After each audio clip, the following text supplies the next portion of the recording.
છે। શારીરિક કસોટીમાં વપરાતી ચીપ પણ આવી ન હોવાથી પરીક્ષા પાછી ઠેલાઈ છે। 10 થી 15 ડિસેમ્બર વચ્ચે કોન્સ્ટેબલ, પીએસઆઈ અને પીઆઈની પરીક્ષા લેવાય તેવી શક્યતા જોવા મળી રહી છે। વિગતો સાથે સંવાદદાતા પાર્થ જોડાઈ ગયા છે। પાર્થ, હવે પરીક્ષા છે ડિસેમ્બરમાં લેવાશે, અત્યારે મોકૂફ રાખવામાં આવી છે પરીક્ષા, શું અપડેટ? જે રીતની વાત કરવામાં આવે તો ગૃહ વિભાગ દ્વારા પીઆઈ, પીએસઆઈ અને કોન્સ્ટેબલની ભરતી પ્રક્રિયા બહાર પાડવામાં આવી હતી અને 15 નવેમ્બરની આસપાસ પ્રેક્ટિકલ પરીક્ષા યોજાવાની હતી, પરંતુ વાત કરવામાં આવે તો ગુજરાત પોલીસ ભરતી બોર્ડના અધ્યક્ષ જે છે તેઓએ રાજીનામું આપી દીધું છે। હસમુખ પટેલે રાજીનામું આપી દીધું છે, આઈપીએસ કેડરમાંથી પણ રાજીનામું આપી દીધું છે અને અત્યારે જીપીએસસીના અધ્યક્ષ તરીકે તેમની નિમણૂક થઈ છે, તેના કારણે પરીક્ષાને સીધી અસર થઈ છે। પહેલા 15 અથવા તો 25 નવેમ્બરના રોજ પરીક્ષા યોજાવાની હતી, પરંતુ હવે આ પરીક્ષાના જે કાર્યક્રમમાં ફેરફાર થયો છે। 10 ડિસેમ્બરની આસપાસ આ પરીક્ષા યોજાઈ। તો જીપીએસસીના ચેરમેન પદે હસમુખ પટેલે શપથ લીધા છે। જીપીએસસીના સિનિયર સભ્ય આશાબેને શપથ લેવડાવ્યા। જીપીએસસીના ચેરમેન પદે હસમુખ પટેલે આજે ચાર્જ સંભાળી લીધો છે। પોલીસ સર્વિસ આઈપીએસમાંથી રાજીનામું આપ્યું છે। ચાર્જ સંભાળ્યા બાદ ચેરમેન હસમુખ પટેલે નિવેદન પણ આપ્યું।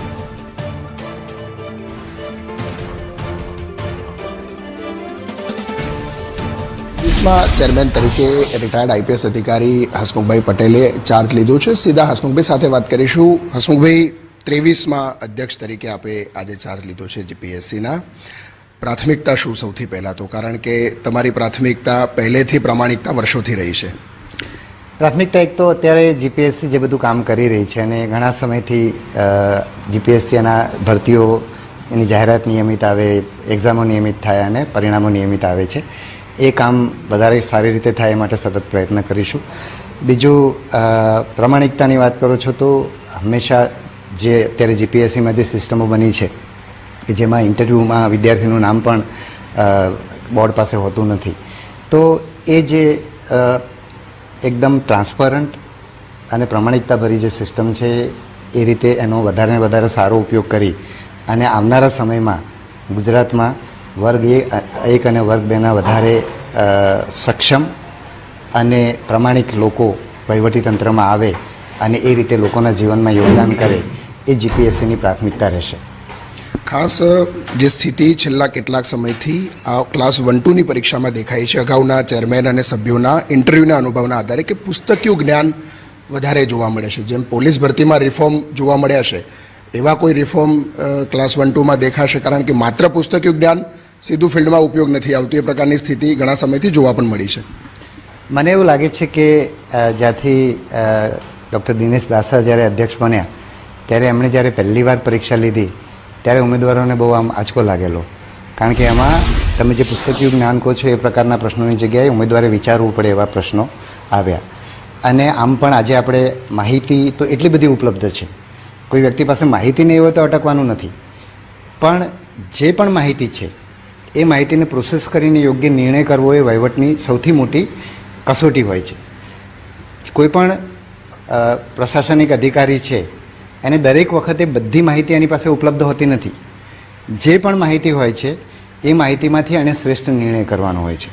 એટલે આપણે જે લોકરક્ષકની પરીક્ષા લીધી કે પંચાયતની જે પણ પરીક્ષા લીધી, તો એમાં હું હંમેશા ઉમેદવારોને કહેતો આવ્યો છું કે તમારી સામે પ્રશ્ન આવે ત્યારે તમારી પાસે જેટલી માહિતી છે, તમારી પાસે બધી માહિતી નહીં હોય, તમારી પાસે જેટલી માહિતી છે એના આધારે તમે નિર્ણય કરીને જવાબ કરી શકો છો। તો એ રીતે પરીક્ષા લેવાનો ત્યાં અમે પ્રયત્ન કર્યો હતો। જ્યાં સુધી જીપીએસસીનો મારી સમજ છે એ પ્રમાણે છેલ્લા કેટલાય વર્ષોથી મેં ડૉક્ટર દિનેશ દાસાનો ઉલ્લેખ કર્યો હતો, એમણે જ્યારથી પરીક્ષા લેવાની શરૂ કરી ત્યારથી પરીક્ષાઓમાં એ તત્વ ઘણું સારી રીતે ઉમેરાયેલું છે। અને જો કે અત્યારે કેવી રીતે દરેક પરીક્ષાની મને ખબર પણ ના હોય, સામાન્ય રીતે આપણું ધ્યાન વર્ગ 1-2ની પરીક્ષા તરફ હોય એટલે એના તરફ એમાં આવું થયેલું છે એવું મારી સમજ છે। પણ જીપીએસસીની બાકીની પરીક્ષાઓ પણ પ્રશાસનિક અધિકારી પોતાને સામે આવેલી ઇન્ફોર્મેશનનો કઈ રીતે ઉપયોગ કરે છે એ ક્ષમતા તપાસાય એ માટેનો પ્રયત્ન કરવામાં આવશે।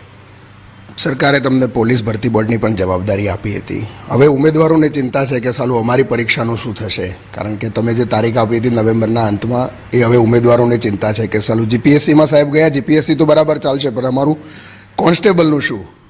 એટલે એમાં પણ લગભગ બધું તૈયાર છે। શારીરિક કસોટી માટેની જે એજન્સી નક્કી કરવાની હતી એનું ટેન્ડર પણ થઈ ગયેલું. એ 4 તારીખે ટેન્ડર ખોલવાનું હતું, જે કદાચ આ એકાદ અઠવાડિયું વિલંબમાં આવ્યું છે. હું પણ હોત તો લગભગ 30મી નવેમ્બરની આજુબાજુ, કદાચ 1-2 ડિસેમ્બર અને મોડામાં વળી 5 ડિસેમ્બરે અમારી પરીક્ષા શરૂ કરવાનું અમારું લક્ષ્ય હતું. એ માટેની લગભગ તૈયારીઓ હતી અને મને લાગે છે કે આવનારી હવે જે પણ વ્યક્તિ આવશે એના માટે પણ હું માનું છું કે 5-10 ડિસેમ્બરની આજુબાજુમાં પરીક્ષા શરૂ કરી શકાશે. આપણે જાણીએ છીએ કે આ જે આપણી શારીરિક કસોટી છે આપણે શિયાળાના મધ્યમાં લેવા માગીએ છીએ, એટલે જ આપણે ઉનાળામાં અને ચોમાસામાં નથી લીધી. એટલે જે પણ લોકરક્ષક ભરતી બોર્ડની જે પણ જવાબદારી લેશે એ ટૂંક સમયમાં એ શારીરિક કસોટી શરૂ કરશે. અને ઉમેદવારોએ પણ મારી સાથે એવું એટેચ થઈ જવાની જરૂર નથી, મારી સાથે બંધાઈ જવાની જરૂર નથી. પોલીસની ભરતીઓ 2010થી અત્યાર સુધી સારી રીતે જ થઈ છે અને આવનારા સમયમાં પણ. અમારી પરીક્ષાનું શું થશે? કારણ કે તમે જે તારીખ આપી હતી નવેમ્બરના અંતમાં, એ હવે ઉમેદવારોને ચિંતા છે કે સાલું જીપીએસસીમાં સાહેબ ગયા, જીપીએસસી તો બરાબર ચાલશે પણ અમારું કોન્સ્ટેબલનું શું? એટલે એમાં પણ લગભગ બધું તૈયાર છે. શારીરિક કસોટી માટેની જે એજન્સી નક્કી કરવાની હતી એનું ટેન્ડર પણ થઈ ગયેલું. એ 4 તારીખે ટેન્ડર ખોલવાનું હતું, જે કદાચ આ એકાદ અઠવાડિયું વિલંબમાં આવ્યું છે. હું પણ હોત તો લગભગ 30મી નવેમ્બરની આજુબાજુ, કદાચ 1-2 ડિસેમ્બર અને મોડામાં વળી 5 ડિસેમ્બરે અમારી પરીક્ષા શરૂ કરવાનું અમારું લક્ષ્ય હતું. એ માટેની લગભગ તૈયારીઓ હતી અને મને લાગે છે કે આવનારી હવે જે પણ વ્યક્તિ આવશે એના માટે પણ હું માનું છું કે 5-10 ડિસેમ્બરની આજુબાજુમાં પરીક્ષા શરૂ કરી શકાશે. આપણે જાણીએ છીએ કે આ જે આપણી શારીરિક કસોટી છે આપણે શિયાળાના મધ્યમાં લેવા માગીએ છીએ, એટલે જ આપણે ઉનાળામાં અને ચોમાસામાં નથી લીધી. એટલે જે પણ લોકરક્ષક ભરતી બોર્ડની જે પણ જવાબદારી લેશે એ ટૂંક સમયમાં એ શારીરિક કસોટી શરૂ કરશે. અને ઉમેદવારોએ પણ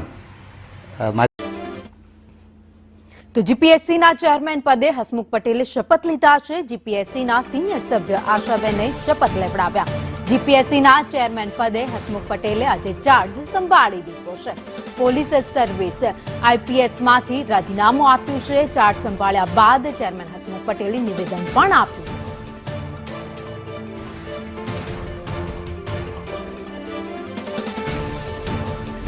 ચેરમેન તરીકે રિટાયર્ડ આઈપીએસ અધિકારી હસમુખભાઈ પટેલે ચાર્જ લીધો છે. સીધા હસમુખભાઈ સાથે વાત કરીશું. હસમુખભાઈ, 23માં અધ્યક્ષ તરીકે આપે આજે ચાર્જ લીધો છે જીપીએસસીના.